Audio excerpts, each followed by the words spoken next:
me ducks, it's Simon here. How are we all doing? Good to see everybody in the chat. Saturday, 4 p.m. I'll just do the usual kind of obligatory welcome and introductions to everybody. And we're having a bit of a cuppa and catch up with a difference today. We're going to have some guests on who want to come and join in and have a cuppa with us and say hello. And you're welcome too. If you would like to come on and say hello to people, then you're more than welcome. Don't be shy. We're a friendly bunch, and it will just be nice just to get to say hello to a few people and have a bit of a chat. All you need to do if you want to join in today is you'll see the little ticker going across the bottom.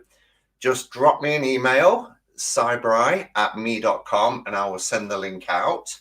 I was going to drop the link into the chat, and then I just realized we could end up with quite a few people, and I'm going to limit it to no more than perhaps 4 on a screen, because it gets a little bit raucous then, and people start talking over each other and things like that. But wow, Rob is really going for a record. I think he came at 3:30 today and was the first one in. So nice to see you, Rob. We've got Ellie and Jackie, Isabel, Kim. We've got Sarah and Selkie. And we've got Melissa, Jojo. And who else have we got? We've got Adam. Hello, Adam. Jen. Morning, Jen. Ken. I'd love to see the name Ken Clark, because our local politician was Ken Clark. And we have Chris and Ness, M.A., L, morning, L. And I say morning to L. It's L was late afternoon, but for her, it's very much the morning. We have Roz and Kim, Laurie, Feline, Aspasia. We have Richard. Hello, Richard. Marsha, Ellen Books and Tarot. Francesca, Sue, Elaine. Hello, Elaine. And Melanie. So nice to see everybody. Shall we get a few people in then? Shall we do a few hellos? We've already got 3 people here. So the first one I'm going to bring in is our Elaine. Hi. Hello, how are you? I'm good. Are you? Yeah, I'm very good. Very excited. This is really quite an adventure today. Is this your first ever live? It's my first ever live on YouTube. I've done a few on Facebook. Wow. Right over the years. YouTube. So yeah, well, we'll be easy with you today, Elaine. We'll make sure. Oh, I think you might have got a little bit frozen, but welcome, enjoy. We'll have a little bit of a chat. I'm going to bring the next person in as well. So the next person is our Chris. Hey everyone. You'll all be sick of the sight of me. Yeah, I'm fine, thanks. I'm good. You're always a favourite to have on. So yeah, it's nice to see you. Hi Elaine, it's lovely to meet you. Yeah, I think Elaine might have got a little bit frozen, so she might just need to perhaps reboot or something. And then our 4th person that we're going to say hello to is Sarah. Hi, back again. Hey Sarah. Back too. So how are we all? Have we all got a cuppa? Yes. Yep. What have we got? Elaine, what's your drink? I'm actually drinking a mango, pineapple, and ginseng herbal tea. That sounds amazing. Nice. It's very. Yeah, it does. What about Sarah? Have you got a drink? Yep. Diet Coke. Can't go wrong. Shall we all have a guess at what Chris might be drinking? I'm not. I'm not drinking anything. I'm slacking. Yeah, I was like, I came out and got myself organised and looked at my phone and it was like 53 minutes past, and I was like, Oh, no, I was like, I've got 7 minutes to go. I've not got enough time to make a cuppa, so I kind of dropped a hint to Sandy and said, listen, if you happen to be making a cup of tea and you want to make one for me, then I would welcome it, but we'll see. We'll see if fun arrives. Fab. Well, I thought if I'm going to be here an hour or so and having a cuppa with people, then it's going to go cold very quickly. So I got my cold brew coffee, the mocha one, which is my favourite out of the range. Yeah. So I thought it doesn't matter if it goes cold because it's already cold. There you Just sit go. and enjoy it. Good point. So how's everybody's weekends going? Whereabouts are you, Sarah? I'm actually in Michigan, northern United States.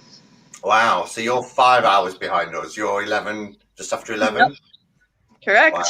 Wow. Yeah. Cool. And what's it like there at the moment? Snowy still? Yes. Far too cold for me. I mean, I know I was born in winter, but I'm a summer baby. I was born in the wrong hemisphere. But yes, it's just been cold. Not as cold as we usually get in February, though, so thank goodness for that. Wow. And for anybody who's in the chat and might not be sure, this is Sarah, who is S.L. Wyman. Correct. That's my writing name. Yep. Yeah. Oh, your S.L. writing name. Wyman's So you're an writing. author? Mhm. Oh, of what genre? Mostly like fantasy sci-fi. Oh, Got one book written that I'm editing and another one that I'm working on. fantastic. Brilliant. Lovely. Wow. And Elaine, you're in Ireland? I am. I'm in the Republic of Ireland in County Wicklow. And it's a great, wet, miserable old day here today and very cold. And I'm is just it? back after from doing my grocery shopping, which I do every Saturday morning. So that's it, really. You know. Whenever you get up. Yes, whenever I get up. That's it. That's how I've I got to build myself up for that weekly chore. It's one of the chores that I really don't enjoy. Yeah. And Elaine from Elaine's News and Reviews. Yeah, it's changed now to what was it? Tarot, Tats and Tea with Elaine. Tarot, Taps and Tea with Elaine. Yes. Perfect. Yeah. A lovely, lovely channel. And Chris, you're up in Glasgow. Yeah, Glasgow in Scotland for me. So it's Wow. cold here too. It's actually started, well, it started snowing again, but thankfully it doesn't seem to have come too much because I think we've had enough snow for the year. Yeah. Wow. So we've got 4 different countries represented at the moment. Yeah, it's kind of cool. It I is. mean, I know this whole quarantine has really just stunk absolutely everybody, but it's so wonderful to be in this time and place and to at least have this way to make these connections. I mean, this is amazing. Even when I was a little girl, I would never have been able to picture being able to do this. You know, even 20 years ago, being able to reach out like this all across the world, and that's just amazing. Yeah, definitely. I can remember the closest I got to this. My dad, when I was a teenager, was really into CB radio. You remember the old CB radios? And on our estate, we had like this huge, like 20-foot aerial on top of the house that apparently we found out we should have had kind of some sort of permission for because it was so tall.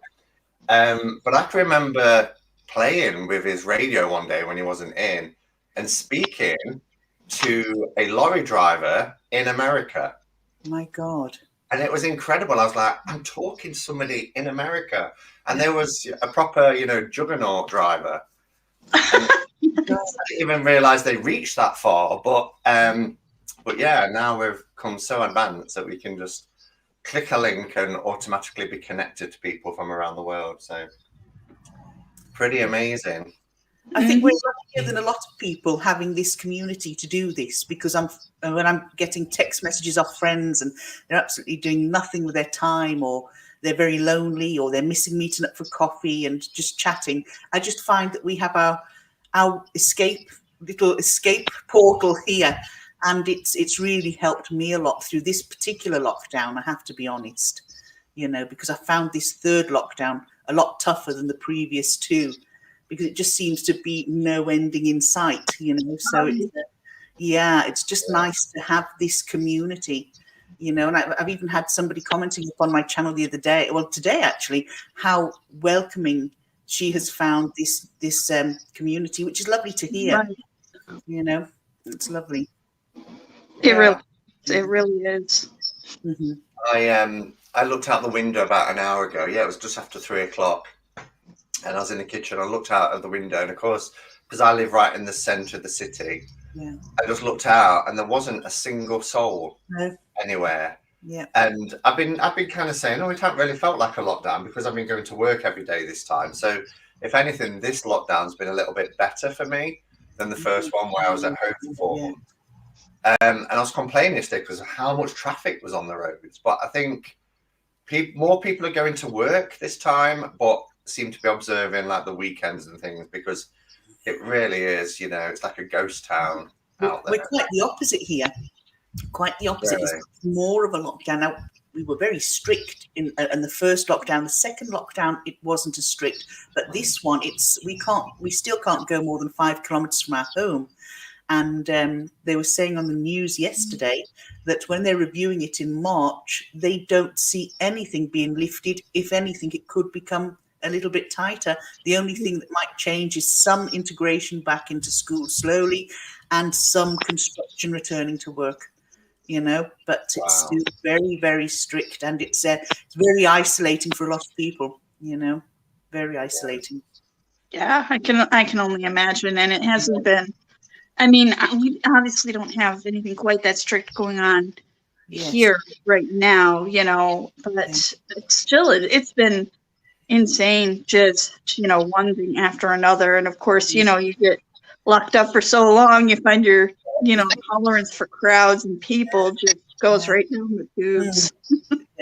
I find, and I don't know if you have all found the same, that people in general, particularly online, and that they've almost become quite intolerant of each other to a degree that there's quite a lot of unpleasantness. And you have to sort of, from my everyday Facebook, I sort of backed away a little bit. I still post things, but I don't get involved in discussions and chat because there's quite a lot of sort of vitriolic sort of statements and unpleasantness that you just think, no, it's a negativity we don't need at this moment in time. Yeah. Oh my goodness, yes, especially like over here, just leading up to the election, all of the negative posts. I mean, literally, Facebook was just a dumpster fire.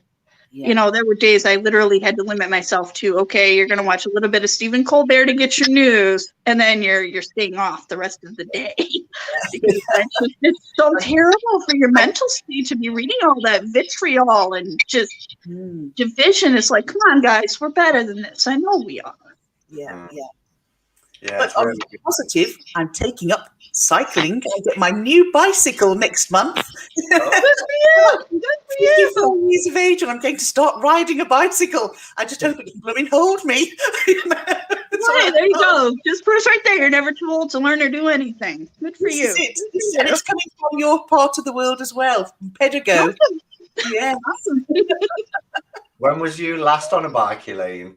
When I was about 18 or 19, and I stopped riding a bike because at the time I worked in a care home, and it was my first experience with death, and a resident had died, and I thought I only worked in the kitchen, and I was going home, and my friend said I was going to change from my whites into my clothes to leave, and I had my bicycle outside. And this girl said to me, she said, Elaine, would you just come and sit with me, please? Mr. So-and-so has died here. And I went, you're joking. And I had never been near a dead body. I'd had nothing to do with death. And to be quite honest with you, sitting there, the thought of sitting there frightened the living daylights out of me. And there was a curtain pulled around his bed. So she's sitting there, and the next minute, the curtain sort of flew out at one side, and there was this, ugh. Well, I was out of there so fast. I actually weed all down as I'm running. I just weed. I just couldn't. I leapt on my bike. I cycled like hell down the road, and a delivery van was delivering big, the big barrels of beer to a pub, and he opened his van door, and I hit it like a fly because I was.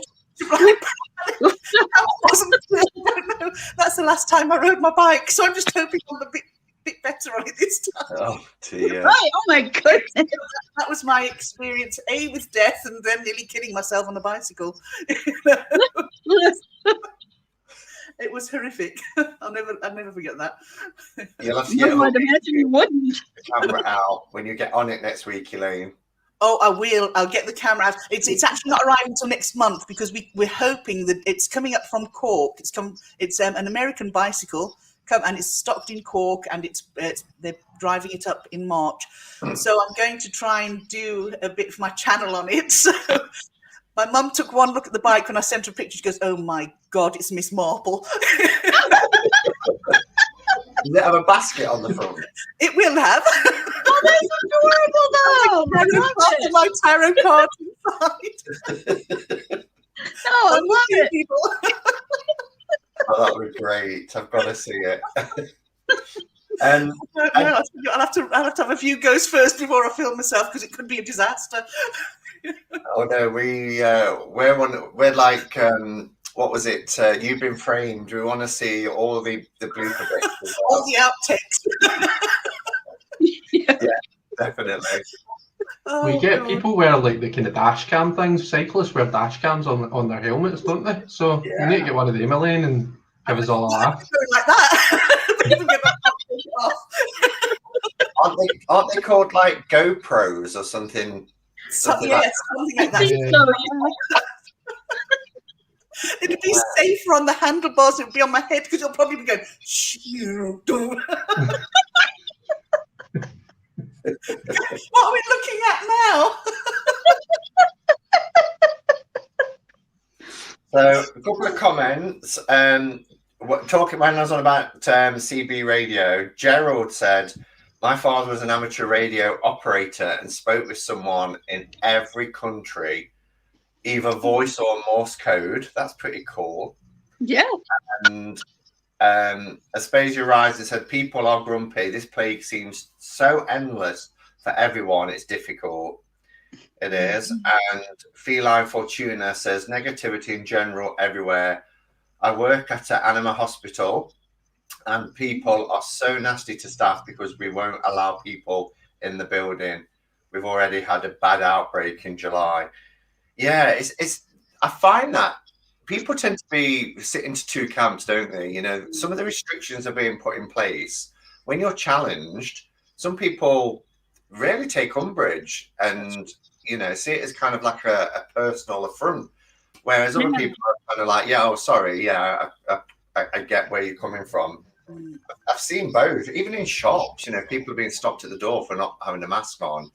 The abuse that some of the door staff get, you know, the security and stuff, is like, wow, it's there to protect. It's a shame how I find that even in the shops that there's very much, you know, when you're going shopping, there's very much a me attitude. You know, I've got to get there first, clear all the shelves of bread. I have envisaged people sitting there with rooms filled to the ceiling with bread and toilet rolls and thinking, "Oh my God, you know, what about the poor pensioner down the road that has gone out there and there's nothing left for them?" You know, there's an awful lot of that. It's not as bad this time round. I think people sort of were shook after the last time and they sort of haven't done it as much this time. Yeah. You know, but it's definitely a me attitude, which is very sad to see, you know, rather than a help thy neighbour type of thing, you know. Yeah. Yeah. Well, we've got a fourth person to join us. We want to say hello to Dan. Hey everyone. Hello. I'm gonna apologise well in advance. You're drunk. England have won against Italy, so I've been drinking Prosecco during the match with my rugby boys on Zoom. So I've come off the Zoom call and jumped on here to join you guys. So I might be a little after last week's performance against Scotland. I don't like you anymore, Chris. But after last week's performance against Scotland, we did well today. But one of the players snapped his ACL. It was so sad. What's an ACL? A cruciate ligament. You saw it go Bing. Yeah, saw that. Oh, Today or One last night. Today. And he's a 20-odd-year-old player, first time playing for England, scored his first try, and 5 minutes later snapped his ACL. oh God. Ouch. Yeah, he was in a lot of pain. But so I apologise for being a little bit tiddly. That's okay. That's okay. Don't apologise for being tiddly. It's we have to find pleasure in these moments where we're locked down in a game and things. And I still like Chris. It's just because he's Scottish and they beat us last week. Chris is probably like, I don't even follow the game. I don't even know what you're talking about. This is the first I've heard of it. I didn't know. I love it. I love rugby. Yeah. Do you, I like? can't wait. I love rugby.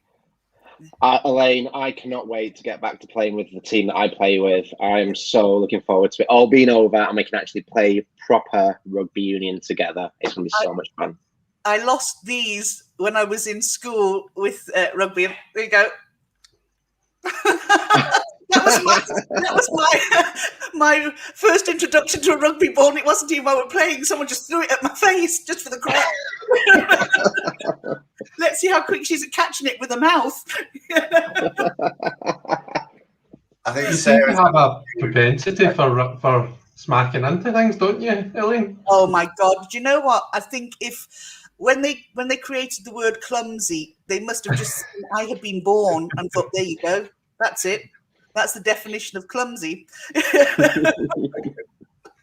So, Sarah, if you've got the volume on or anything and you're still trying, do try to come back. It looks like you're having a few little connection issues, but not to worry. So I thought what we could do, and I know Dan and Chris have been through kind of like an interview process before, and don't worry, Elaine, I'm not going to put you on the spot. You haven't agreed to do an interview or anything like that, so I'm not going to do that to you. Not put her on the spot, Simon. I want to hear more stories. I want to hear more stories about her smacking into things. I just thought we could talk a little bit. I looked at some of the questions that I generally ask people, and I just thought we could have a few themes, kind of things to talk about. So, the first one is just to tell us a little bit about ourselves. So, I mean, I won't obviously do that because with it being my channel and people being here, that they'll know. But do you just want to tell us a little bit about yourself, Elaine? Because you've not been through an interview yet, have you? Yes, no problem. I'm a mum and a housewife. I started off life as a novice nun for the Sisters of Mercy, and thank God I saw the light and left quicker than a greyhound out of a trap. Most people see the light and stay, Elaine. You did it in reverse. You saw the light. I did. Someone said, don't do it, no. I thought, oh, they're going, shit, get her out quick. She's going to corrupt the lot of us. Elaine, which of the vows were the hardest for you? Was it poverty, obedience, or chastity? All of them. I was actually in the novitiate in Haywards Heath, and I found the rugby pitch. And at the time, I was still smoking. So I used to just get on my jeans and top, sneak out and go around watching the lads playing rugby, thinking, this is the life. And I'm thinking, no, actually, it's not. Reality's got to sink in sometime. So after about a year, I came home, and I'm glad I did. It just wasn't for me, and I wasn't for them. So that's how I started off. Then I worked various jobs. My last job before I decided to actually settle down an adult was I was an engineer for BT. And then I took voluntary redundancy from that. I put myself through university and became a teacher. And I taught for over 20 years. And in that time, I married, had 3 children, and all who are adults and wonderful adults, thank God. And then, unfortunately, in 2015, I was struck with cancer, which made me have to retire early. And it was 2003. I broke my spine in a horse riding accident. I managed to get back to work after that. Then I took retirement in 2017, and here I am now, I'm able to indulge myself in all my hobbies and interests, and tarot that I started at 18 years of age and put it to one side when I went through my holy shit stuff. And then I decided, right now, now I can be me. And I'm actually loving life like I haven't loved it for a long, long time. Wow. What an inspirational story as well, because not only going through and surviving cancer, but also breaking your spine, Yes. and then making a life decision like you have. But actually, sometimes they say people go through real adversity, and then for you to be able to say you're enjoying life like you haven't done for years. I really am. I think when I had cancer, that really shook me up, because unfortunately, it was triple negative breast cancer, and there's not sort of, when they say a cure, when they're talking about once your treatment is finished, they give you meds for 5 or 10 years to stop the cancer coming back. There's nothing like that for triple negative. So you're basically on a wing and a prayer. Next year now, I will be 5 years post-treatment. Oh, no, sorry, this year. This year, July, I'll be 5 years post-treatment. So hopefully things are looking up at that point. But with triple negative, they sort of extend that. But I'm clinging on to that 5 years. And if it doesn't come back, that's great. I chose not to go for reconstruction. I had a double mastectomy. And I decided to have my entire chest tattooed. And I had birds put on. And I chose to have tits put on my chest. So I've got a couple of blue tits on my chest. And I thought, that suits me down to the ground.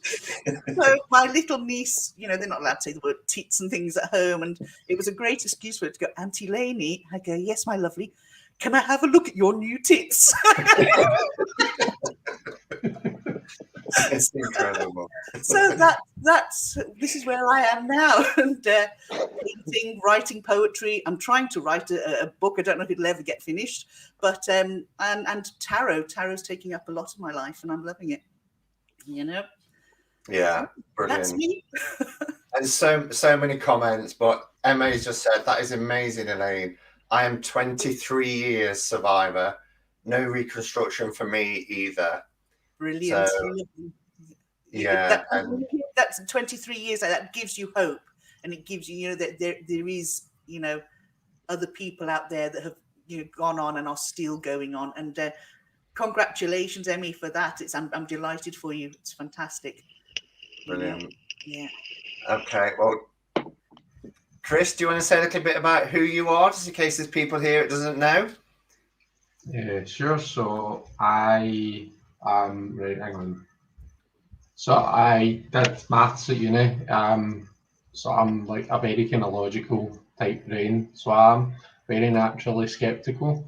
Probably not. You wouldn't normally look at me in my usual everyday life and place me in a space like this.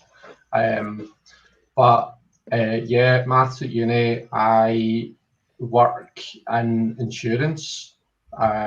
So again, I've got another very kind of like muggle job. I've been working with tarot since I was about 8 or 9 years old. That was when I first got a tarot deck. And I'd first heard about it like through my mum. She used to get her fortune. We called it then. She would get her fortune told. They would do tarot nights in the pub that she worked in. So I used to hear about everything that she got told and stuff, and that was what first piqued my interest in it. And we went and got a tarot deck, and here I am. The rest is history. 20 odd years later, 24 years later, is it? 24, 25? Yeah. Wow. So young as well, but I love that. We were talking the other day, weren't we, about tarot decks that might be suitable for younger people, like the Delos and stuff. But I just wish that when I was 16 and I first got into the tarot, that I know it was church and everything else, but I really wished that I'd kept on. I mean, I found soul cards later and worked with them for years, but I kind of think there's a chunk of my life in the middle somewhere where I kind of wish that tarot had still been a part of it. But just I always look back and say, well, if you had if tarot had been, you might have missed out on something else. So the experience you gained then, you've brought into your tarot life with you now. Oh, You know. I want you to be my guru, Elaine. I really do. Oh, I don't know what to say about that. Oh yeah. Say yes. So Dan, do you want to introduce yourself? Yeah, so for those who don't know me, I'm Dan. My channel's Epind Vale. I am an out and out proud male witch. Don't use any other term because I am a witch. I come from alcohol. I come from a hereditary line. So like Witch and Anna, we've got Witch and Anna who passed away last year, bless her. I'm a proper flag waving homosexual as well. Play for a gay rugby team. And surprisingly, similar to something I've got in common with Elaine, I've just started as an engineer for OpenReach. Oh, brilliant. Well done. Yeah. So I literally, that's 2 weeks into the job, so still studying. So I love innuendo. So I've spent the past 5 days diving down manholes, which has been great fun. As long as you haven't had to do any gas testing. Oh, that was day one. Gas testing was day one. In relation to the tarot, it's always been a part of my life since I was a little kid, watching my nana read the tarot and read runes. I left it behind for about 10 years when I was in the police, and that was clearly to my detriment. And then obviously brought it back into my life, and because of Simon, was forced onto YouTube. Forced, yeah. Kicking and screaming. Yeah, because I've got nothing to say, have I? Yeah, I don't know. And it's funny because I've got a list of questions and you kind of answered 3 in one go. So tell me a little bit about yourself. What's your practice and when did you discover tarot? And you guys, there you go. Almost knew what I was going to ask. Let's bring in Gerald. Hello. Have we all met Gerald? Everybody know who Gerald is? I don't know who Gerald is. You don't either? No. Well, I think you're going to have to introduce yourself, Gerald. I'm Gerald, also known as Tarot Stash During Lives, also known as the Hermit Mage. Is one of my. I have 2 YouTube channels because I'm, complicated. Also known as Tarot Sachet, right, Chris? That's right, yeah. Yeah, it's yeah. So I am an out gay man and also a witch, and that's the term I use as well. I've been doing tarot for upwards of 25 years. So recently jumped onto the tarot tube, whereas before I actually had a knitting blog that I did, and I did videos to that. So yeah, I have a project there, Gerald, that's been going for 2 years. I've just put it away because my knitting is, well, a car crash. Wow. Okay. I may post it to you.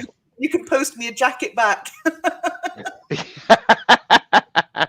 Well, okay. So wasn't it Chris who gave you your name, Tarot Stash? Am I right in thinking that? It was Neem. It was Neem. Yeah, Essence 818, who was just like, I think of you as Tarot Stash, and I went, ooh, that's good because I like tarot cards and I like to acquire tarot decks. So it's like enhancing my stash. So, and we just, Richard now has a handlebar mustache. So yes, we need Chris to be thinking about that as well, because one more and I get a free tarot deck, Do you know what? I should bring my tash back from last year? Not last year, the year before. I rocked a great tash from November. Do you not remember? It looked like a gerbil. It wasn't like a gerbil. It was really good. It was proper 80s tash. It was great. Ooh. Is that the Burt Morgan Reynolds. Greer mustache? Very similar. Burt Reynolds would have been proud, put it that way. It was, Yeah. yeah. There you go. I know I Wow. was in the live, so it might have been Chris's live then. That's what I was thinking. But I know I was in the live where the conversation was happening because everybody was getting us mixed up, wasn't they? With Hermit's Cave, Hermit's Mage, and then somebody came up with Tarot Stash. I think Chris might have read it out, and then lo and behold, you appeared the next day as Tarot Stash. There you go. Yeah, because when there's a good idea, you got to run with it. It's like, ooh, yeah. So, yeah. And how are you coping with lockdown life, Gerald? I retired at the end of 2019, and I had planned to take the winter off just to hibernate and just reset myself. And I had about 2 weeks before we went into lockdown. I was out doing some things for about 2 weeks, and then it's been a bit of a struggle. I'm a huge extrovert. I used to supervise people. I was in my previous job. I was there for 32 years, and I did training and development. I talked to people all day. I did management training, and so to go from that to me and 2 dogs and a fiance. Who was still having to work, it made a bit of a struggle, and it's still a bit of a struggle, but YouTube certainly helps. Yes, a lot. Yeah, definitely. Yeah. Very much so. And I've really seen, I mean, YouTube, since I joined the community, which is 5 years, but 4 years next month since I've had a channel, I've seen our corner of YouTube, the tarot corner of YouTube, just expand and expand and expand. But it's really sped that process up, I think, in the last 12 months. When you think about the number of channels that have started in the last 12 months and, the new faces that are no longer new faces now, that feel like old regulars already. So, yeah, I'd have to agree. The Song of the Healer said it's getting a little bit like Mr. Rogers. That's that Mr. Rogers again. Somebody called me Mr. Rogers the other week. With all the characters popping by, it's great. Who's Mr. Rogers? Mr. Rogers is an American. Will have to tell us. Mr. Rogers is an iconic children's program host, where it was Mr. Rogers' Neighborhood, and Tom Hanks played him in the movie. There was also a Won't You Be My Neighbor, which was a documentary about what he did. And he was actually a really incredible man. He actually took on some very political issues on the show, because there was a time period in the United States when they were throwing bleach into pools for when Black people were swimming in them. Because there was segregation, and they were throwing bleach in them.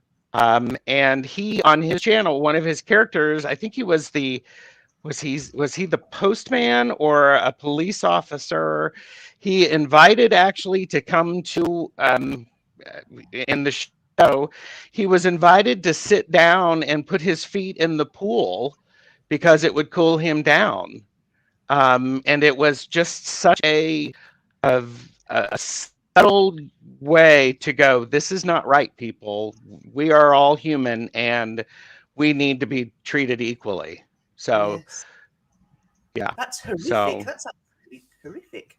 Yeah, he was always iconic because you would watch the trolley come in, and he would put a sweater on. He would zip up a sweater and change his shoes, and his mother, Elaine, you may not know this, knitted all of his cardigan sweaters that he wore in the show.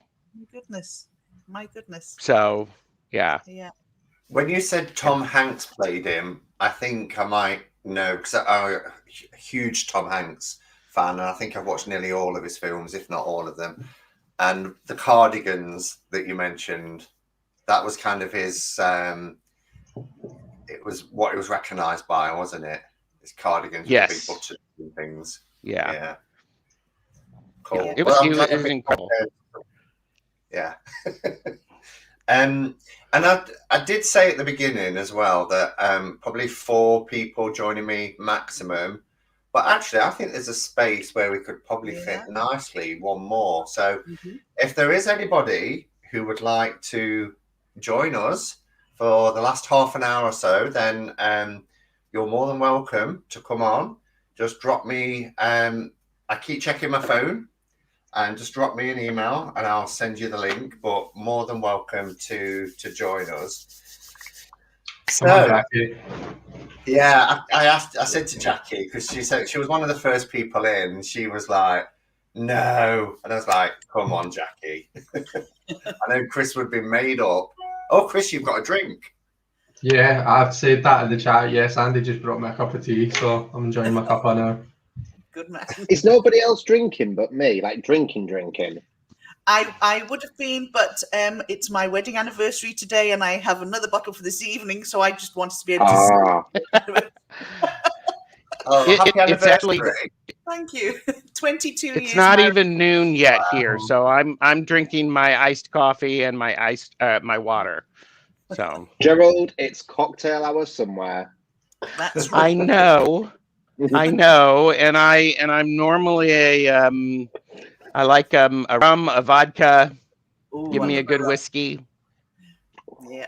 So Oh, we have very similar tastes there. I'm not a vodka lover, but give me whiskey or rum, absolutely. Captain Morgan Spice. Ooh, yes. yes, Have you tried that yes. new tiki one, Captain Morgan's Tiki? Oh my God. No, I haven't. It's divine, and it's got a pineapple taste to it, and it's beautiful, Ooh. absolutely beautiful. You can put lemonade with it. You can put if you put Fanta orange with it, it's like an ice pop. It's really gorgeous, absolutely. Wow. That sounds dangerous. It is dangerous because I can actually drink the bottle. Okay, so Simon, I'm going to step away for a second because I'm watching you, and I just got a package delivered. Oh, really? So I'm going to go get that package. It's just sort of a funny thing that always happens when I watch the Quarren streams. Isn't it? I get a package. So I'll be right back. Okay, no worries. So next question then. What's our favorite deck at the moment? What are we really enjoying working with? Oh, You know which one this is? that one. Yes, I'm really enjoying it. And Saskia saw my review of it and is sending me the one without the keywords on as a gift. So I'm really quite excited about that.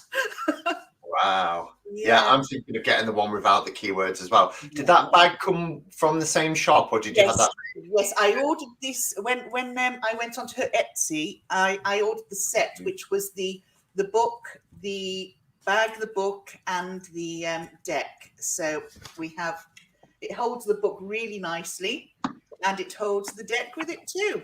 So it's all there, all together, and it's just nice, perfect. You know, Fabulous. Different patterns on it, but it's really does the job. You know. Yeah. But I've absolutely fallen in love with this deck. I've had some great readings with it, and I'm already using it on my clients. So, and I don't normally use a new deck that quickly with people that I read for. You know? Chris, you have it as well, don't you? Yeah, I do. I've got it, and I did a review for it as well. And Saskia is just lovely, isn't she? She's such a nice person. It's lovely, absolutely lovely. I was blown away because I'd said on the thing that I'm going to go and get one without. She said, I'll send you that as a gift. I thought, oh my God, happy days! Thank you very much. Sweet. Have you got any particular favourite cards or anything in it, Elaine? Yes, I love the Oracle. I think it's amazing. Oh, okay, yeah, absolutely definitely. amazing, beautiful. Yeah, gorgeous. We've got a new person to add in to complete our lineup. Let's welcome Jessie Driscoll. Hi, Jessie. Yay! Hello. Hi. I just was perusing Facebook and I saw your invitation to everyone like 36 minutes in, and I thought, hey, I want to join. I have no decks with me. I just came to this spot so quickly. But hi, everyone. Hi. Yay. Hello, Jesse. Hi. And it's been a while since we spoke. When was your interview? It's got to be a year, maybe more. Yeah, it was a year. Wow. Time just flies by, doesn't it? Yes. It's like a who's who of Tarot Tube. What was that? Dan? I'm saying it's like a who's who of Tarot Tube right now. It's like Simon's become Michael Parkinson, and he's got like this big couch full of like superstars. Well, Wow. I'm not too, but you know. Yeah. So do you want to introduce yourself and say a little bit about who you are? Sure. I'm Jessie. I have been a member of the Hermit's Cave community for a couple years or so. I created Crystal Skull Tarot. Rachel Pollack wrote the book for it, and but I enjoy all kinds of tarot. And lately, I've been hibernating and using like shockingly, I've gotten into like the old decks, like in particular the Italian Soprafino deck. It's a Pips deck, and you know, I've got I guess the RWS meanings so ingrained now that I can just, you know, see 6 cups and think, you know, my internalized 6 cups. So I enjoy that, and I'm surprised that it's been sticking around for so long in my personal use. But yeah, this last year I've been hibernating, but it's nice to see you. Yeah, I'm wondering as well if like the new sort of Versace campaign will kind of give a kind of resurgence to the old Visconti decks, being as they're getting a lot of attention again at the moment. Yeah, I see that. And since Mendy and some others have been talking about the cartogram decks, I don't know if I'm pronouncing that right, but I've been looking at those and they're so beautiful. I haven't ordered any, but the old Worth deck, I sure wish it had the minors. You know, it's a majors only deck, which I haven't. Yeah, Mendy. I know. The thing I was waiting for that, Mindy. Yeah, the thing is, I really don't like the art of the Marseille style. But if there's one where the faces aren't googly-eyed, you know, I can get into that, I think. I also don't like the super primary colors. I like variation in color or kind of antiqued color, but I'm sure something like that exists. Yeah. Yeah. And you're selling yourself a bit short because you're also fabulous at making jewelry. Yes, well, thank you. I mean, yes, I make jewelry. I am primarily a jeweler. That's what feeds my family. But this year has been very strange. Almost all of our shows have been canceled, although we did have our main one in the holiday season, which is good because, you know, it's getting us through.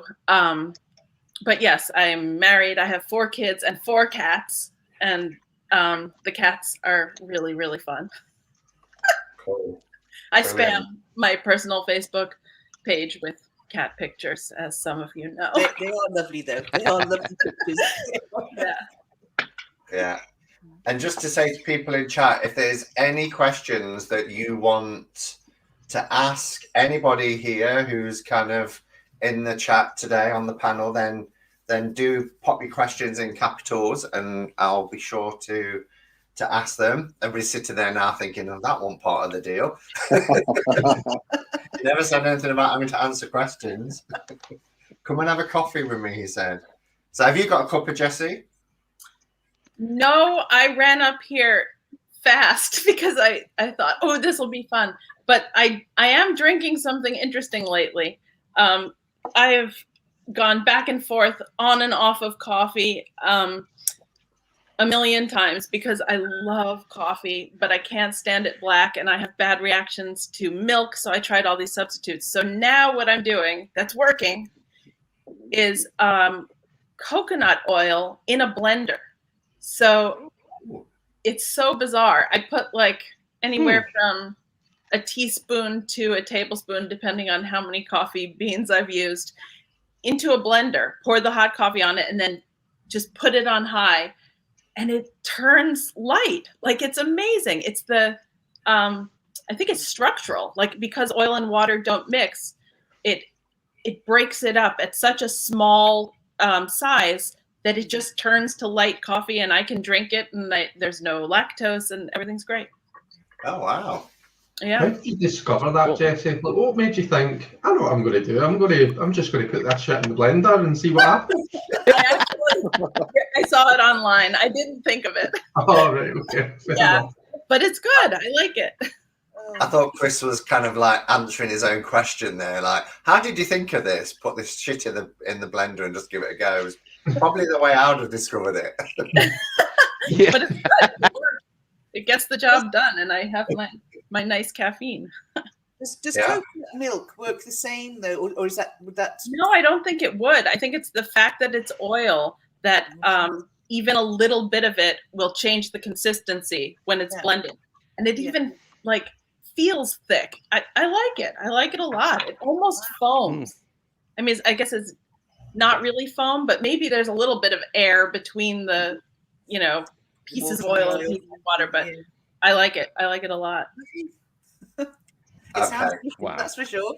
Yeah. So there are some questions coming in, but I guess if we can finish with the one that we started. So Elaine showed her favourite deck at the moment. Chris, what's yours? So the deck that I've been working with most recently is the one that I reviewed the other day with the creator. It's the Chakra Healing Tarot by our very own Malamir Logan. Yeah. Malamir. It's pronounced Malamir. Jeez. But it's actually really funny and really synchronistic that Jessie jumped on, because I just got gifted this like literally just through the week, and I've been sitting reading the guidebook. Like, I've been reading bits and bobs for the guidebook all afternoon. That's what I was doing before this. So I kind of feel as though I've been chatting to Jessie all afternoon. Jessie and Rachel, like, jumping between them. So Jessie, it's really funny that you popped on. Yay. Cool. Yeah, it looks like a really interesting deck. I've watched half of it. I will go back at some point and watch the other half, because I've only got part way through the majors on the video that you did. But it looks really cool concept, combining the chakra, with the tarot, and how that kind of layers onto it with the archetypes. So, do you work with the chakras, Simon? You're pagan Buddhist, so do you work with chakras? Yeah, I mean, I've worked with chakras before I even converted to Buddhism. So my first chakra course was 2001, and then did chakra healing, and then I did the National Foundation for Spiritual Healing, which they don't really talk about using necessarily crystals or chakra, but I do. And my first chakra wand that I bought, it's in the hall at the moment, was back in 2002. It wasn't until 2004 when I became a Nichiren Buddhist. So, well, the thing that I like about that particular form of Buddhism anyway is you can practice whatever you like. There's no kind of dogmas or commandments or anything like that. It's very open to lots of other kind of paths as well. Yeah. Jessie, have you got a deck that you're really loving at the moment? Yeah, I have been using. I could run downstairs and get it, but I'd be out of breath, so I will describe it. It's the Lo Scarabeo antique version, limited edition of the Soprafino. It's small, like the cards are pretty small, and usually I like big cards, if not regular. But I love it. The card stock is simple. The finish is simple. That's it. Yay! Chris can show it. Let me get closer. That one. And the colors also are muted, which I really like. Instead of having like primary red, blue, and yellow or whatever, it has sort of like pink and a subtle green and I really like the colors. I like the line art of it. I like the simplicity. I like the sort of simple foliage in the pips. So this is the deck. I've been using this like almost exclusively for maybe a month, which is unlike me to use like only one deck. I also have been dabbling in that silly Housewives Tarot, which is just really fun. And isn't it fun? yeah, it's so much fun. It's so cheeky. And also, I got this thermal laminating machine, and it is like a game changer when I don't like the cardstock finish. And especially, I've been like getting printable tarot, or like a book, for example. Which one's this? The oh my goodness, the Korean one. Delos Tarot, that one. So the first edition of the deck has been sold out for years, I think. But the coloring book still exists, and it contains in it a full first edition deck with the fronts and backs printed. You posted it in the cave. Yeah, so I laminated those pages and I trimmed them on my thing, and I've got the deck, and I love that. So I've been doing that with other either in a book kind of decks or printable things where I can just print both sides and then make them myself. And that's kind of fun. I've been dabbling in that. So that's me this month. Wow. And Chris, when you said to me, sorry? Oh, sorry, I was going to say in half an hour, I have a little small local chat that's going to have a Zoom meeting with Rachel Pollack and Zoe and the local people that I know through that. So I've already showered. She so says, why not? She says casually, "Oh, we're having a Zoom meeting with Rachel Pollack, whatever." It's like Justin Michael when he, I had tea with Rachel Pollack. Dude. Sorry, maybe it's just me, but I have those moments where I'm like going, oh. Yeah. And I was certainly like that at the beginning, like, wow, I'm sitting at Rachel Pollack's dining room table. You're kind of close by, aren't you? So yeah. You see them all the time. Yeah. Well, we did before quarantine. Now, I haven't seen them in person in a year, or almost a year. But yeah. Cool. Well, give them our love. Something else when we were talking about the decks I've been manually making. You were going to say something there, and I cut you off, Simon. No, I was just going to say to Chris, because I'm saying you're really taking it literally when he said to me last night about being my glamorous assistant, and there he was with a deck doing all these. Yeah, that was perfect. Oh dear, Gerald. I am enjoying the This Might Hurt tarot. I know. I know a lot of people don't like the name, but if you can get over the name, the book is really good as well. And the images I have found for this, I pulled this one out because people that I'm reading for, they connect to it. They see themselves in this deck in some form, and for me, that's really important. So I love that card. I mean, it's like, wow. I just like, I want to know this person. So, and here's the back. So I really like this deck quite a bit. It connects for a lot of people for me. Cool. Brilliant. And Dan?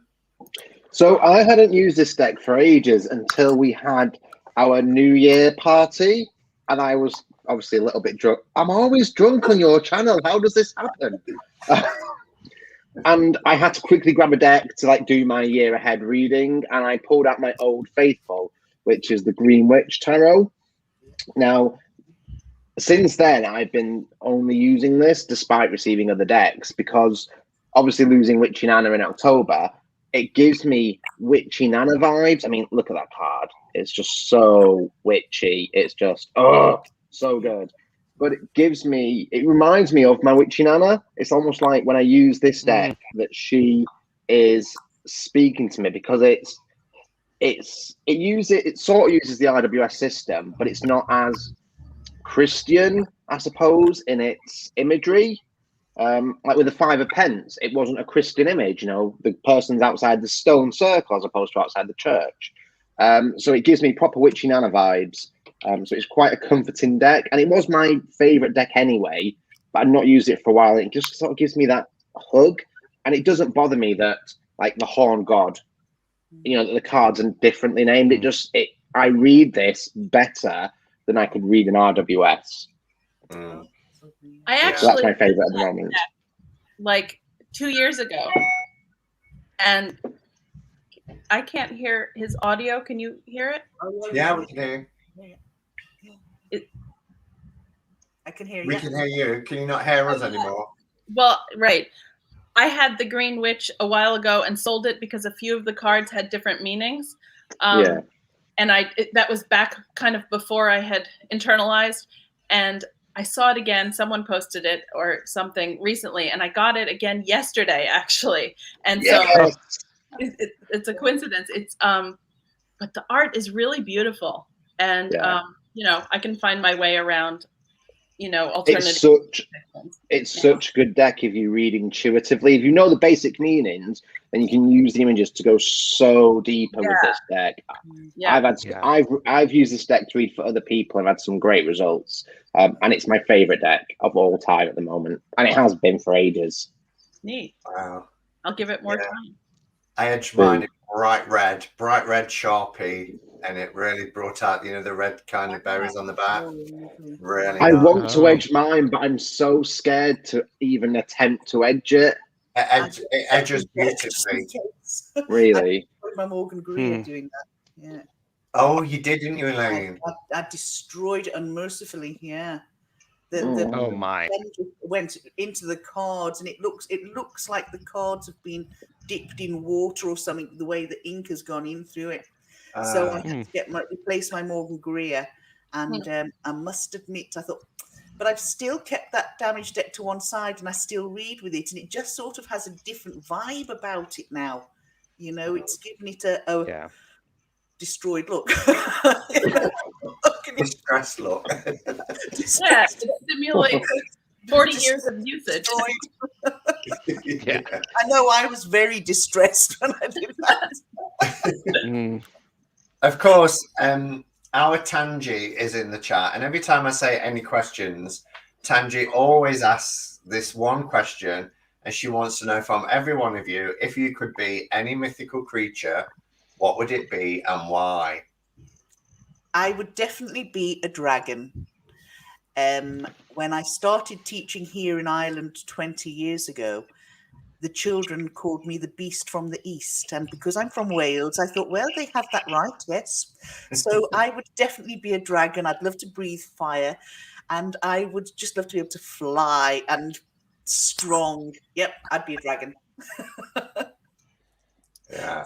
Chris? More mythical creature. Dragon as well, I think. Either a dragon or a phoenix. Yeah. Just the bird rising from the ashes. Phoenix are supposed to have like a really beautiful song, and like I really don't. I can't sing to save myself. So from that respect, maybe not so much. But yeah, Phoenix. Jesse? Okay, so I completely froze on this one when you interviewed me because for some reason it didn't occur to me to think of it ahead of time. And I still don't have one, but let's go with something like a sphinx because, you know, cats. Yes. I speak cat. You could do a remake of that little clip that's been going around with the judge. I'm not a cat. Oh God, that is wasn't that funny? I love that so much. Yeah, and there are so many memes. Oh my goodness. I know.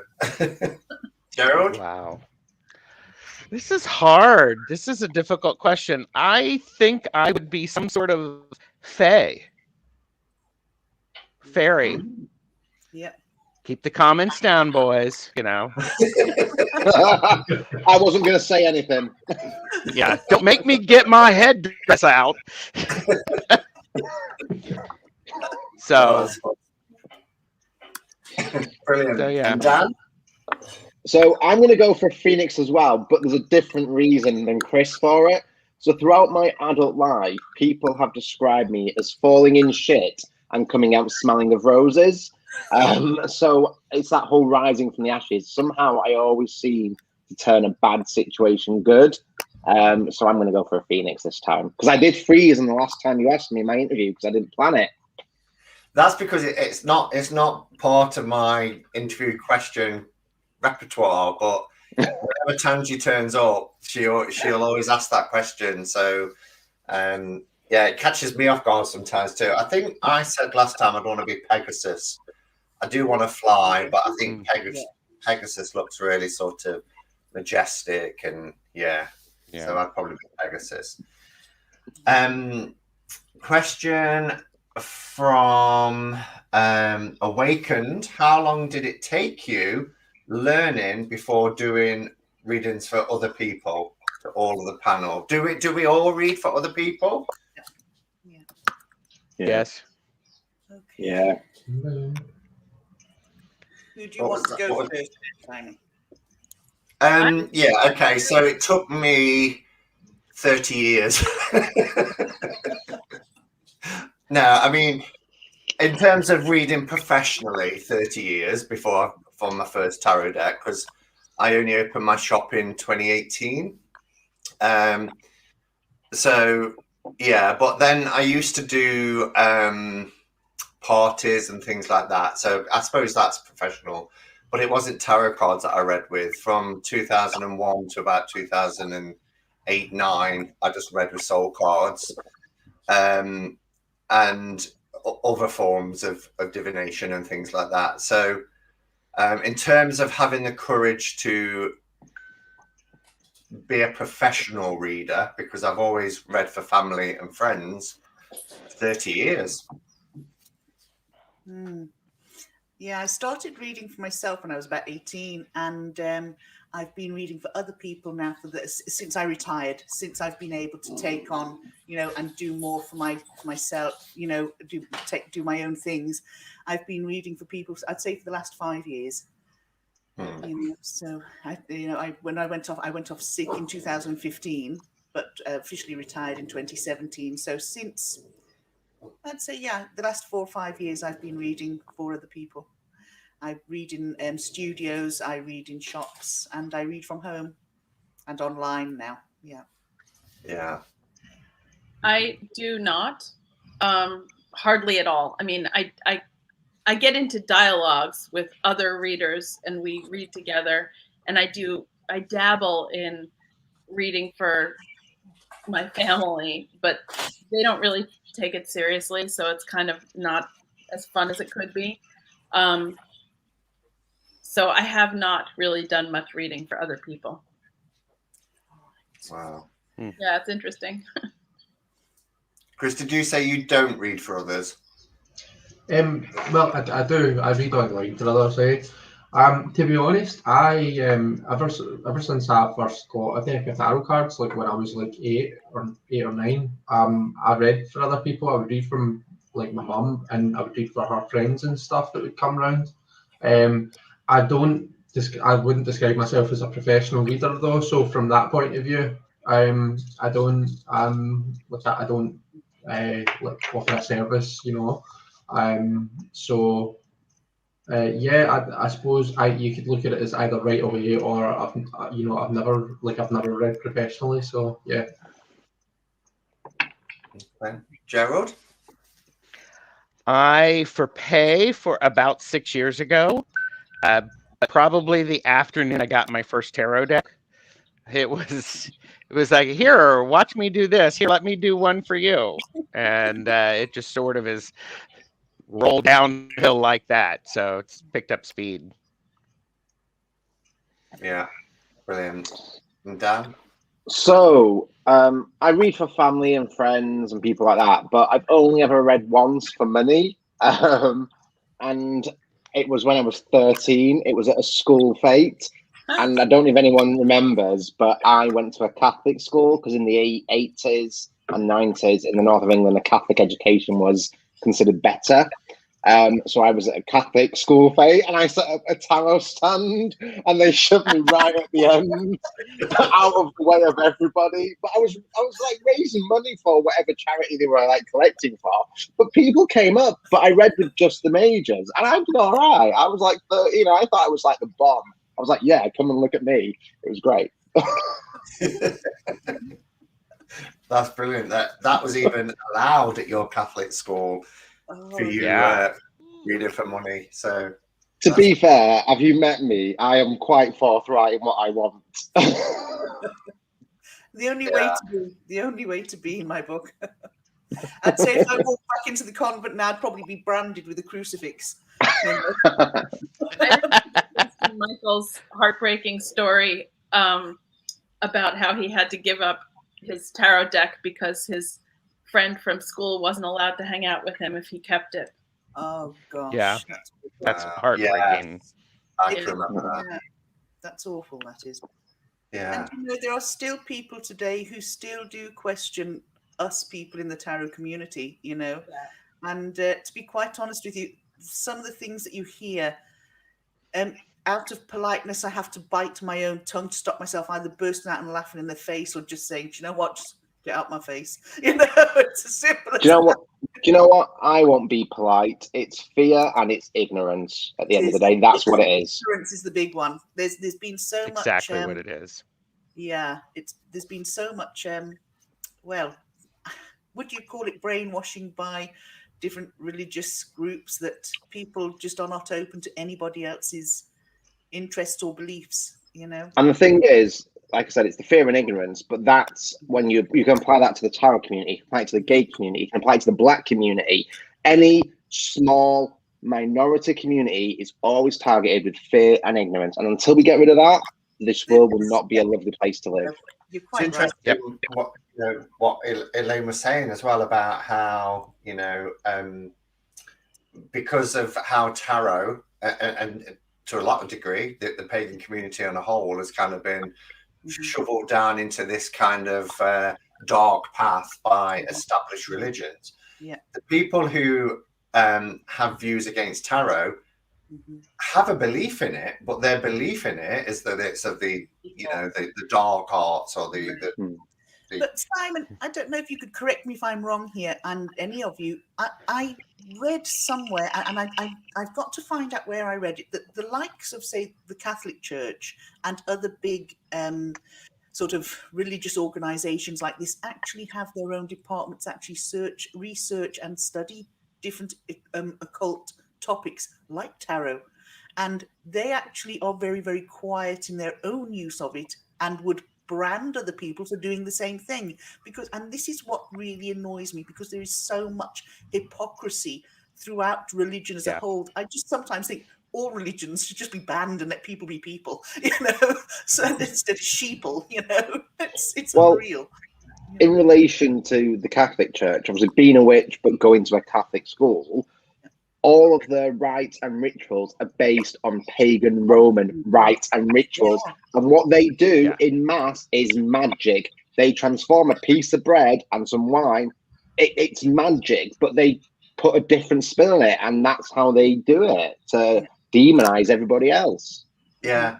But even as a former Latter-day Saint, a former Mormon, when we had sacrament, which was bread and water, because no wine allowed, we was told that it was symbolic, and there were very, people with who hold certain offices were saying things like, actually, the Catholic Church is quite evil, and they would use that word because they don't see it as symbolic. They see it as an actual, that bread becomes flesh and that wine becomes blood, like you said, a magical process where it's literally transformed into flesh and blood.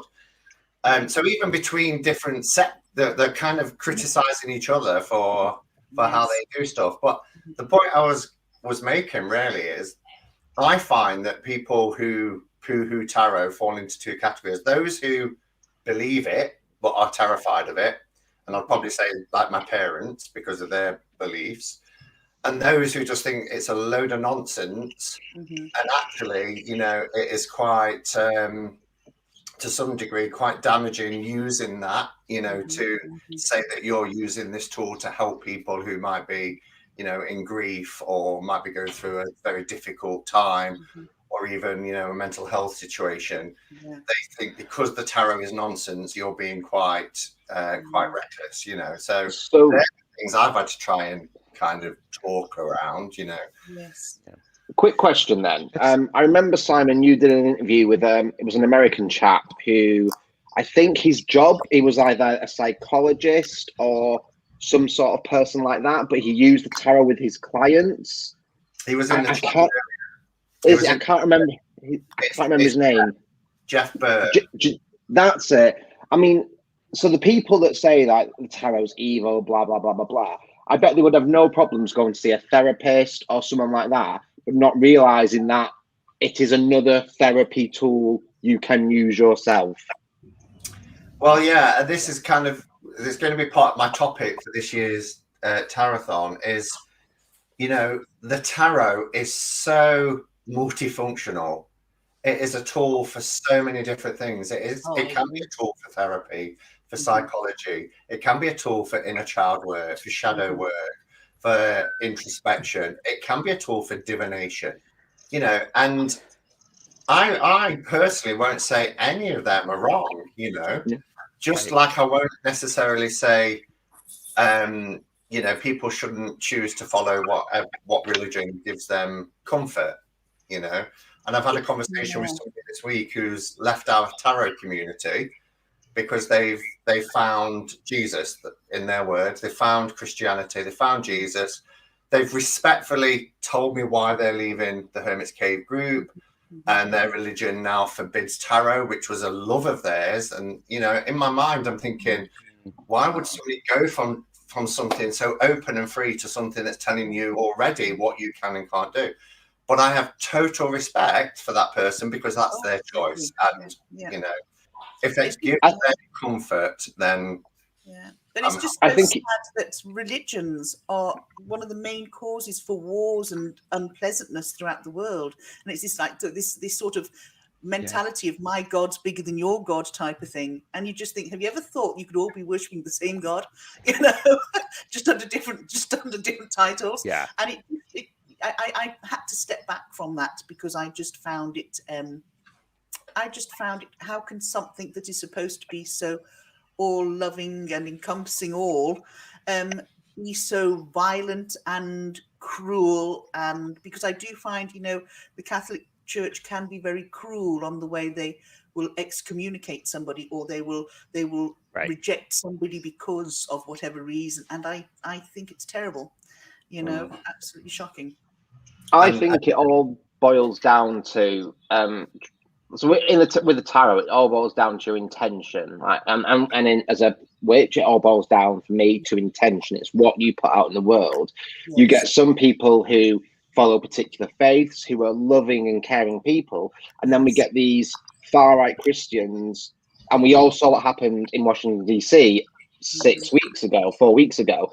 It was it all boils down to intention, and I think it's not dangerous, but we need to be careful about tarring everybody with the same brush. Yes. There are good and bad in every organization, in every religion. There are probably good and bad tarot readers. There are good and bad witches. And we just need to be kind to each other, I think. It's all about our intention and what's in our heart. Yeah. I think a big thing about that is there's a difference between being religious and being spiritual. And it's the spirituality and that depth and that it's a very personal relationship with deities, whatever is important for you. And my mother was, I said this in a live, my mother was a very spiritual person who used Catholicism to help deepen her spirituality. And I think that's a beautiful thing when that balance happens and the focus, because when I meet people who study or practice different things, I can immediately tell if they're spiritual because it's coming from deep within them. If I were to see auras and things like that, I could tell it's coming from that place. So, yeah, absolutely. Yeah. But you know, this community, our community that we're in now, the one thing I love about it is the fact that it is all encompassing and it welcomes. And you know, if there are people here who identify as Catholics or Christians or Mormons or whatever you identify with, it doesn't matter. You're welcome. You know, the only thing we don't tolerate is that sort of divisiveness of, you know, I believe this, therefore everybody else is wrong. You know, that's we're not into dividing people up.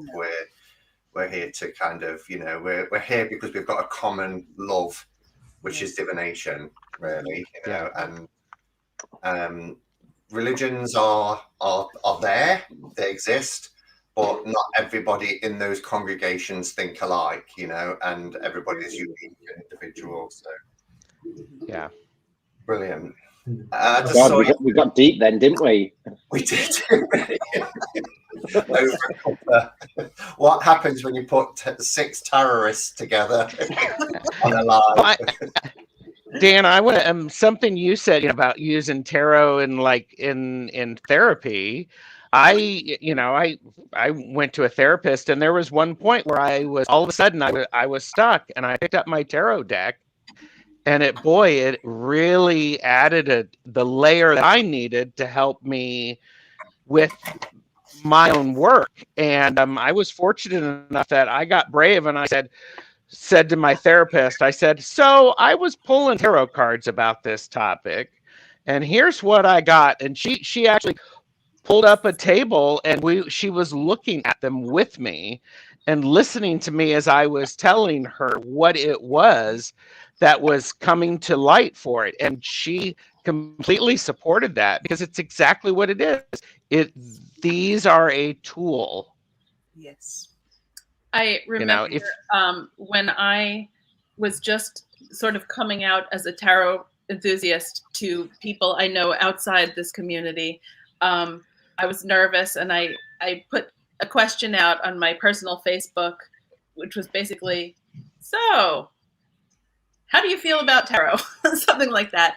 And I have this old friend through the Irish music community many years ago.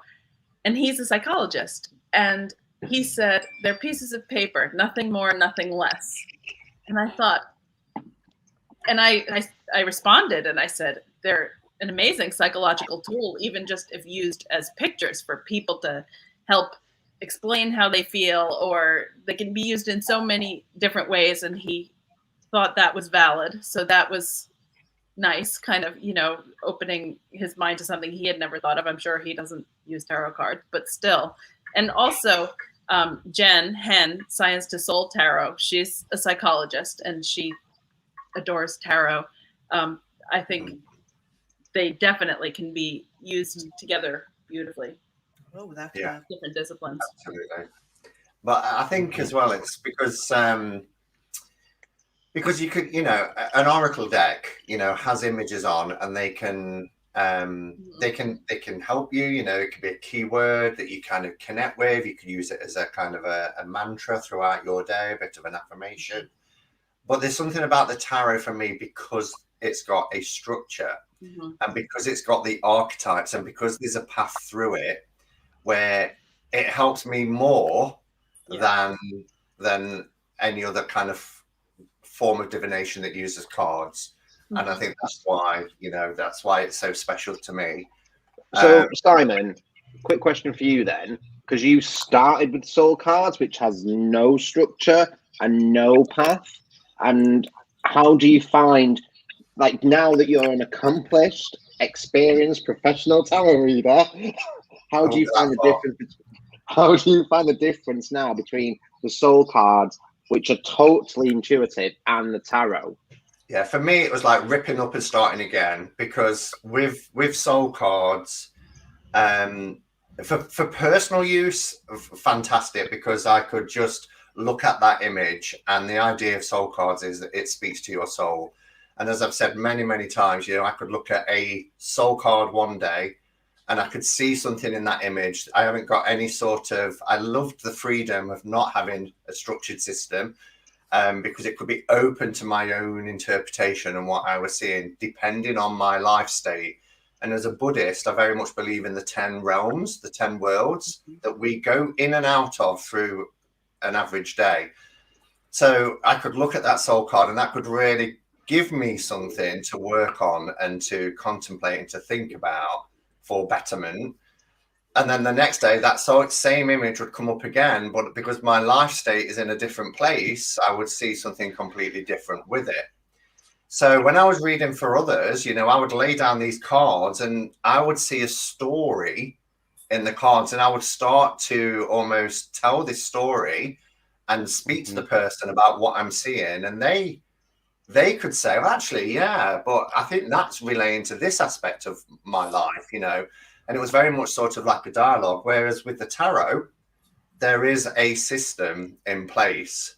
And, you know, there are those terrorists among us that don't necessarily follow that system. They are more intuitive.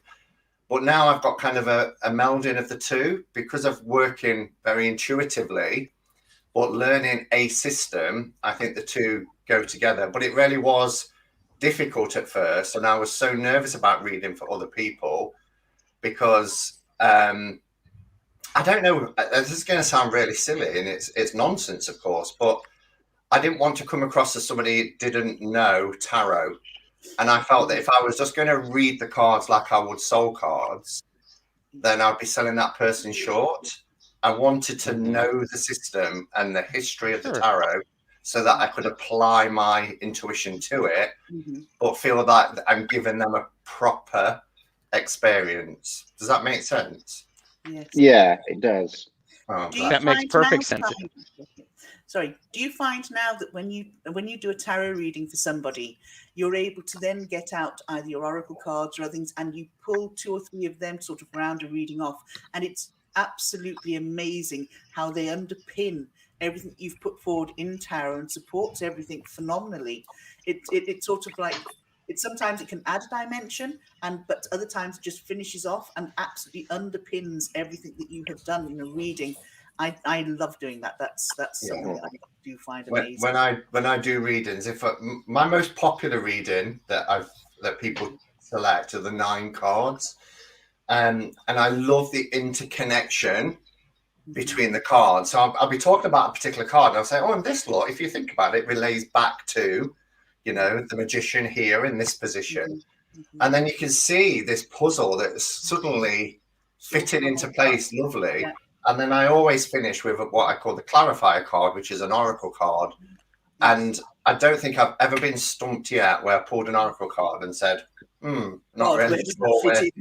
Yeah, I just looked at it and think, yeah, that's summing this up quite nicely. So yeah, I love melding the two, you know, together at the end. I just called you. This has been really fun, but I have another commitment and I've got to go. We're wrapping up now as well, so I'll let you go. Thank you, Jessie, and we'll just wrap it up. Fun. Nice seeing you. See you soon. Thanks, Jessie. Bye. Okay, so it is actually 5:30. So wow, that flew by. Absolutely flown by. It's been very enjoyable. Thank you so much. I could stay for an hour easy. I could easily stay for an hour. Last half an hour, we seemed to go very deep, didn't we? First hour was kind of like, so, you know, what's your favourite deck? Who's who? And then we started talking about world religions and.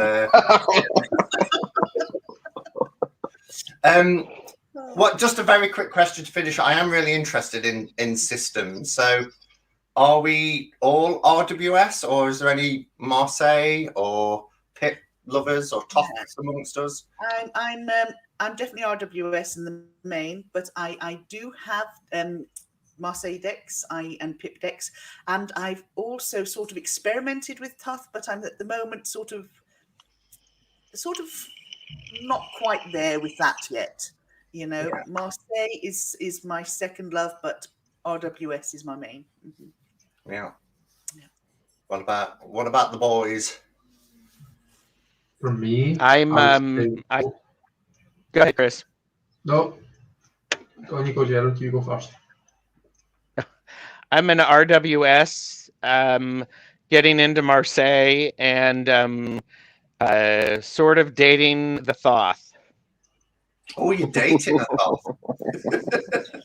You know, we're gonna having be some one day conversations. Yeah. Yes, but who will be in charge? Yeah. Oh dear. That's a whole different video. Okay. Go on, Chris. Finish what you was going to say. I was just going to say I suppose I'm mainly RWS, but also with a good bit of Marseille in there as well. I think my ideal would be if someone was to make an illustrated Marseille. I kind of like to think of the Marielle as a kind of an illustrated Marseille, but I do love scenic fully. I shouldn't say that they're not illustrated because they are, but scenic. I love scenic cards, but I love the numerology and just how I can kind of. There's a bit of logic sprinkled in there with all that loveliness. So yeah. I was amazed when somebody told me that Marielle was a Marseille deck. I was like, Marielle's a Marseille deck? I couldn't get my head around it, but I think if you read what she says in the book, she says it stands alone, but it takes from all of the systems. But like I know that I watched Sacred Seeds, her kind of talk through of the minors, and she looks at it very much as an illustrated Marseille, and I can see it, so I can. Yeah, no, that is a great walkthrough. Dan? So I like RWS style decks, but you, Simon, were the first person to gift me a real pure RWS. All my decks are sort of based on that system, but deviate from it. Like the Green Witch is based on the RWS, but it changes some of the majors. And I don't fall out with that. There are certain cards from the RWS deck that I struggle with, being a witch but having a Catholic education. The Five of Pence, for example, the Hierophant. Those cards, they jar with me in a little way. It's those cards to me show the worst of religion, if that makes sense. And so I don't mind a deck that changes those, which is why I go for very RWS style pagan theme decks, because they feel softer for me. Yeah. Have you got Druidcraft? I have got, of course, we bought the whole set in Avery, didn't we? You made me spend like 70 quid in Avery. And I can remember as well, Dan, and it's going back nearly 3 years ago, but you are the only person I've ever given a reading to using a Marseille deck. Oh yeah, the new Choice Tower de Marseille. Yeah. I've got that deck and I love it. I just, like Chris, I struggle with the pips. I do, because I like to read intuitively and I don't want to just be constrained by numerology. I want to go off on my little tangents. And I struggle with the new Choice Tower de Marseille. But because I know the story behind the deck and it's based on the Berlin gay scene, I love that deck for that reason. Cool. Okay, guys. Well, this has been so much fun. Thank you so much for joining me for a couple of catch up. I would love to do this again in perhaps a few months' time or something, because I didn't know how it would go. As many people might have been expecting, I should have said at the beginning, Matt Hughes was going to be joining me today, the creator of the Ethereal Visions, who's redoing the tarot. It's reimagined, but sadly had a bereavement this week, so had to pull out. And then I just thought, well, it might just be nice just to throw it open and see if people want to come on and join me. So thank you for not having me sitting here all on my own. Really appreciate that. And it's been so much fun. Thank you to everybody in the chat for all your comments and conversations have been lovely. It's been lovely Simon, to see you. Just before we go, I think you should do this more often, like almost like a Simon's chat show. You should make it a regular monthly feature, because I think this format for you works wonders. You are like Michael Parkinson or Graham Norton of the tarot world. Yeah. So perhaps like a monthly thing, do a coffee with. Yeah. I think it'd be a great idea for your channel, because I've had so much fun with you guys. It's been great. And it's been great to put faces to all the names that you see on the chat. It's brilliant. Yeah. And it's like, I love the fact that few people are saying, yeah, I don't know Gerald, or I don't know Chris, and Elaine doesn't know Dan, or it was lovely to be able to do that. And of course, it didn't work out with our lovely Sarah, but even the time that we got with her, it was lovely to, like you say, put a face to the name and get to meet them. So I suppose this will work if people in the community are brave and they want to come. But well, it was my first step into YouTube Lives, so thank you. Yay! Oh, good job.